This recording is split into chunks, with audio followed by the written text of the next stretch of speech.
Is it too late for Nike to start caring about resellers and bots? We'll get into that this week on Fire Footwear.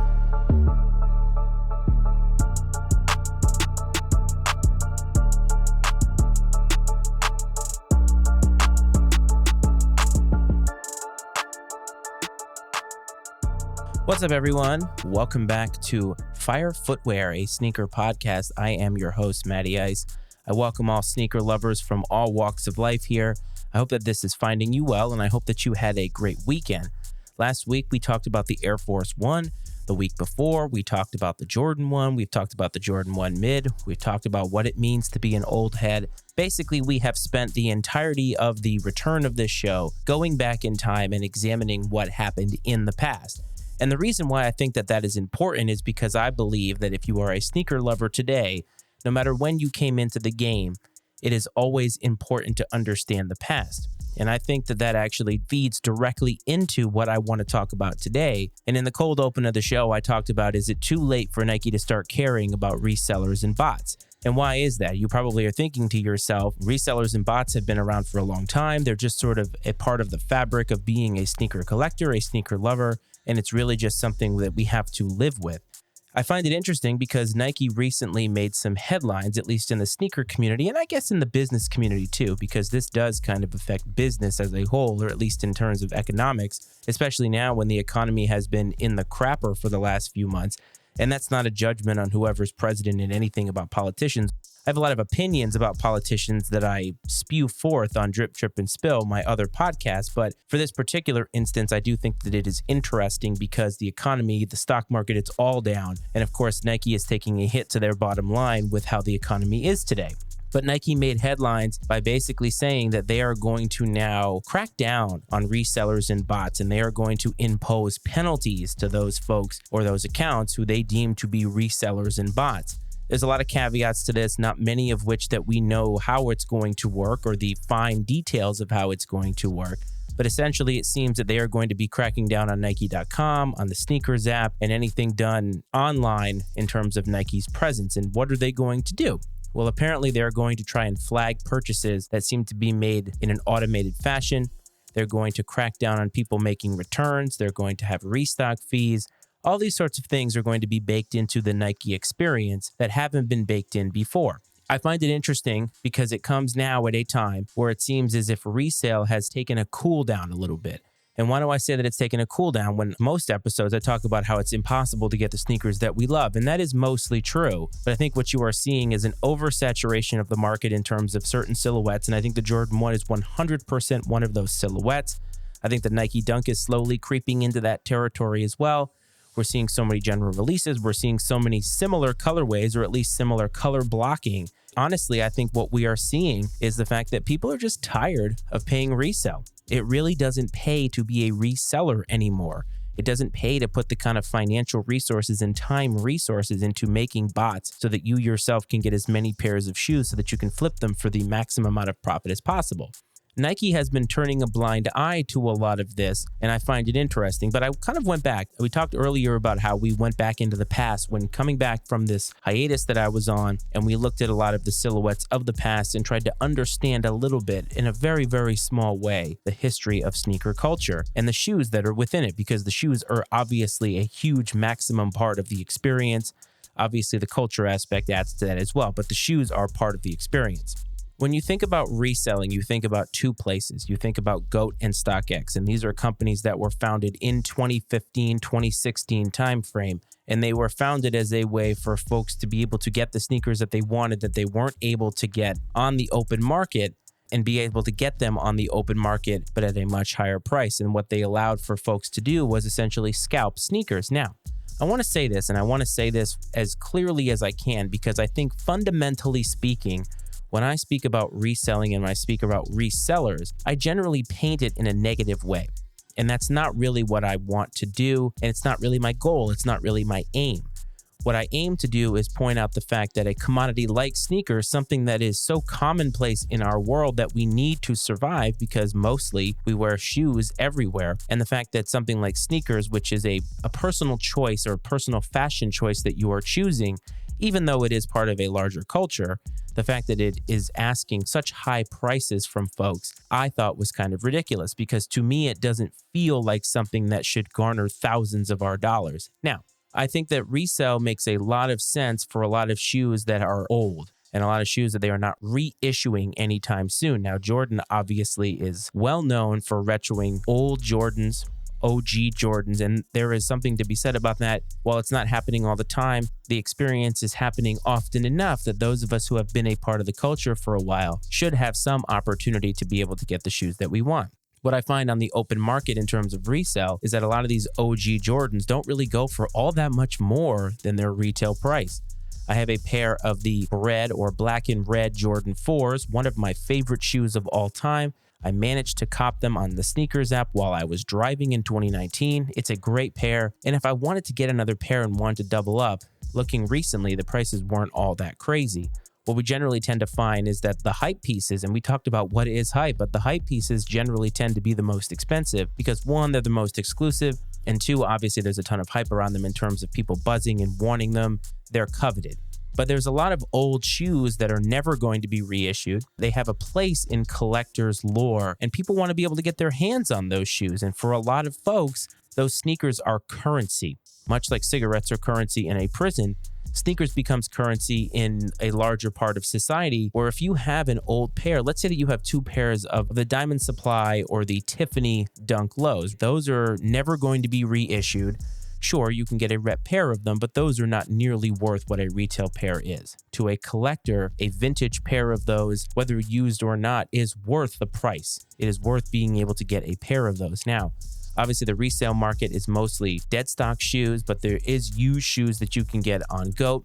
I don't believe they have that on StockX, although to be fair, I don't really shop that much on StockX. And of course, you can go to other places for resale like eBay and so forth, but the legitimacy of those shoes is certainly in question. And the other thing that's interesting about resale is at the time in 2015, the sneakers app debuted, and the sneakers app was seen as a way for people to have better access to a lot of the shoes in the culture. And sneakers right now is probably one of the most hated on things in all of sneaker culture. And why? Because most people find it to be a joke, that it's hypocritical. It tells you that you have a better chance of getting a shoe. But what we know, and let's take a Travis Scott shoe, for example. When 2 million people are using the sneakers app on a Saturday or a Thursday or whatever it is that the release date of a shoe is, try and get the shoe that they want. We all know that there is no way that Nike is making 2 million pairs of those. We all can't eat at the same table from the same meal, and just economics and sheer numbers are going to dictate that none of us are going to be able to eat here. It's just not the way that it works. And so the sneakers app, while well-intended, certainly didn't have the execution that I think that Nike was hoping for. So all these things happen around the same time, and really what you've seen is an incremental increase in resale. An incremental increase in the coveted nature of these shoes, the scalping aspect of these shoes. And then, of course, when the pandemic hit, those of us who were at home, who had nothing else better to do, tried to eat up and collect as many sneakers as possible. It's really, really amazing. When you think about the sneaker market in 2019, and I use the Travis Scott 4s, the blue Houston Oilers Travis Scott 4 as my sort of example of how sneaker culture went from what it was to what it is today. Prior to that, if I wanted a pair of those, it was around $800 in my size, and I'm a size 12. Now it's almost triple the price of that. Part of that is because that shoe is now 4 years old, but also part of that is because the market in general just went crazy. Now, if you're an economics major or somebody who knows anything about just standard issue economics, you know that something is worth what somebody is willing to pay for it. And what ended up being inserted into this game was profit. It ended up becoming a profitable endeavor for you to become a reseller, to put the kind of resources into creating bots, to going to every single release, doing anything that you could to try and get the shoes because you knew that it was going to be possibly thousands of dollars. But what we have seen now is that has cooled off. And even though scalping is at an all-time high and you can use PlayStation 5s, people are still selling those things for $800, $900. That has cooled down. I think what has happened, though, is as we have reinserted ourselves back into the world, the pandemic at large is really over. COVID-19 obviously is still out there, but the pandemic is over. And I think what we have realized is that resources are not scarce anymore. And these sneaker companies held it over us that everybody was salivating for shoes. So, of course, they released as many as they could. They flooded the market and they made it so that we were all competing with each other.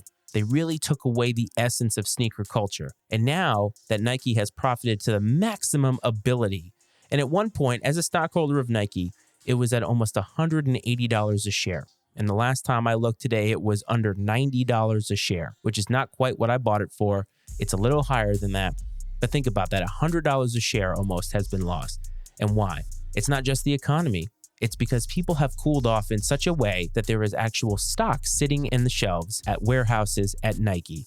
And I've seen them. You go on Nike.com now, maybe not a full-size run, but you are able to get certain sizes from certain pairs of Jordan 1 still today on Nike.com. And that right there has incentivized Nike to get into the business of policing resale. The big question, though, in the room on all of this is how are they going to do it? Because right now, we have switched paradigms in the middle of the pandemic. What once was first come, first serve, you had to get lucky to even get through. And as messy as that was, they turned it into a raffle. And I will say this, the raffle, while it seemed as if it gave a fair advantage equally to everybody, we all know that because it's a raffle, more people have the ability to get in, which means you're actually less likely to get the shoes that you want. If you knew what you were doing before raffles, you were able to use different websites, use different tricks with Chrome and so forth, and be able to get in and cart and do all these things before other people could. You had an advantage if you knew what you were doing, if you could sort of game the loopholes in the technological system in order to get your shoes. Now, some of us would do that because we were members of Soul Savvy, we had some insider info, or we just kind of knew what we were doing, but we had to show up and be there on time in order to get it. The sneakers app ended up being, you have 10 minutes to show up. So really, it's not that much of a more fair procedure. It's just the most fair procedure because of all the complaining that people were doing about not being able to get through, the app crashing, the site crashing, all that stuff. And now Nike is going to try to somehow legislate morality in this case. Resellers have been doing their business now for 6 years. They have made so much money. So many people have made a living. They're going to be able to live and almost retire off the amount of money that they have made in selling shoes, the profits that they have brought home. And not all of those folks were doing it with bots. Not all of those folks were doing it nefariously. Some of them were doing it with their own brains and their own time. This is capitalism. This is what we do here in America. It's a society that has its trials and its pitfalls. It allows for folks to be able to earn money, create businesses, and basically attain the American dream. Now, the American dream is in quotes, and that's not what we're talking about here. But my point being is that we have allowed this to happen. Capitalism has allowed this to happen. And now Nike's going to come in here and basically say, okay, now that we've eaten for the last few years, it's time that we show you, the sneaker lover, which is who is really listening to this podcast, that we care about you and that we care about the people getting the shoes who want to wear them. I find all of this very self-serving on Nike's part because they've had the ability and the technology and the money to address this long before today. And what they're trying to do is basically take a victory lap as a big company to help their stock prices go up and to help their relationship with sneaker culture, the morale of sneaker culture to go up because, hey, look, Nike and Jordan Brand now care about us. And those people like me who have found themselves marginalized are going to feel better about this. I don't feel better about this because I feel like this is Nike realizing that they're running out of runway with the resale market, that people aren't just going to drop everything that they're doing to get every single pair of shoes. And I think what they're staring at is lost profit, and they want to continue that profit train. I say this a lot about businesses when it comes to what they show you in the public space. What companies show us in the public space is one thing. What we need to be paying attention to, much like in The Wizard of Oz, is the man or woman behind the curtain. What are they doing behind closed doors? Where these CEOs are talking about things like Black Lives Matter, but what you see is that they're donating to Trump-related Republican candidates or Trump himself when he ran for president twice. That's the doing. Those are the actions. And Nike here is taking an action, but they're taking it way too late. The damage is already done. And I don't understand how they're going to do this. I feel like what's going to happen is much like the sneakers app has turned into, Nike is going to put all of these things in place. They're going to try to make it fair. They're going to make it seem like they care about us. And what's going to happen is people like me are finally going to hit on the sneakers app, which, by the way, has happened like 3 times in 4 years. And then we're going to be labeled as a reseller. We're going to have our orders canceled. I just don't understand how it's going to work and how they're going to fairly figure out which people are doing things or not. Obviously, there's going to be obvious tells if somebody is automating things, if these purchases are going through and there's no personal touch to them, because there's no CAPTCHA or anything like that on the sneakers app, at least that I have seen. There is in a lot of other places, like a lot of these boutiques that are using Shopify have already figured this out. Union and A Ma Maniére have figured this out to the point that their drops, while still very difficult to get because the demand is very high, you don't feel like you're going to lose out to a plethora of bots. Like some of these boutiques, they have nothing. They have no anti-bot, and the bots just sweep everything out the door. And now they had little stock to begin with, but you see my point here. And again, the resale market has also created another avenue in sneakers known as the rep market. It's something that I discovered because of the frustrating nature of sneaker culture and just being able to obtain what I wanted.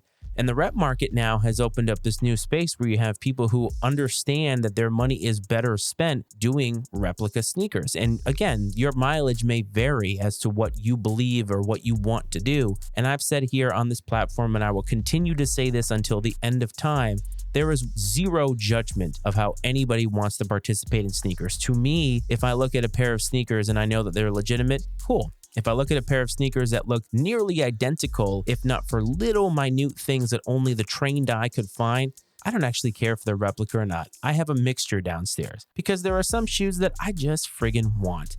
And I don't buy into the idea that just because resale is so high that I somehow have to spend my life savings on it. It's not a matter of being able to afford it. It's choosing not to spend that kind of money. I would rather spend my money on other things that give me happy and bring me joy. And I would rather spend a much more moderate price for a very high quality product in the replica market. But I don't care if you do or don't. I accept everybody for who they are in this space. That's the whole point of this show. Your stories don't have to be retail or not. If you're a collector, great. If you have resale stories, fine. Or if you're just somebody like me who likes it, wears it, moves on with his day, you're welcome here also. But the resale market has created this sort of three-way dichotomy in the space, and there's so much infighting.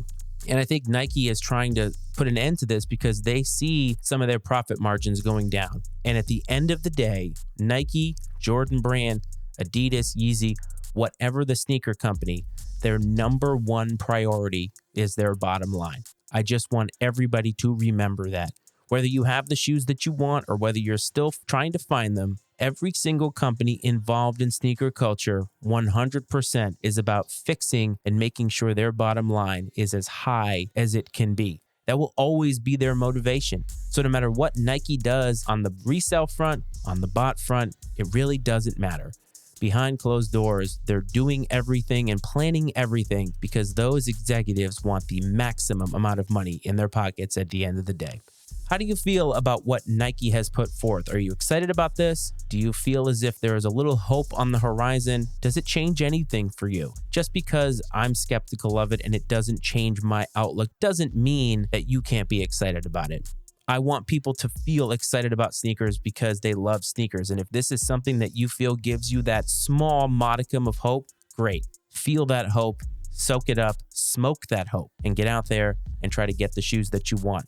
Before I get you out of here, please support mattyicemedia.com, the other podcasts that we have as a part of the network. I just want to say as well, we popped on the Apple Podcast charts again, number 121 in the hobbies subcategory. It's unbelievable. The support that you have lent for this show, it humbles me. But if you're listening and you're listening on Apple Podcasts and you have yet to hit that follow button, please do so because that right there is what keeps us popping on the charts. And if you want to go down to the bottom and give us a few stars, I would love to see that. And of course, no matter where you're listening, please hit follow, please hit subscribe, whatever is applicable. As long as you listen, that's all that I care about. So I hope that this finds you well, and I hope that you have a great rest of your week. This is Fire Footwear.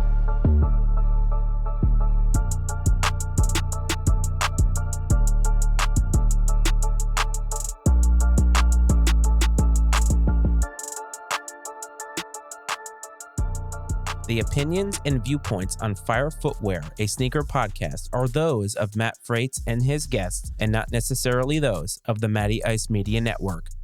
Fire Footwear is exclusively owned by Matt Frates and is brought to you by the Matty Ice Media Network.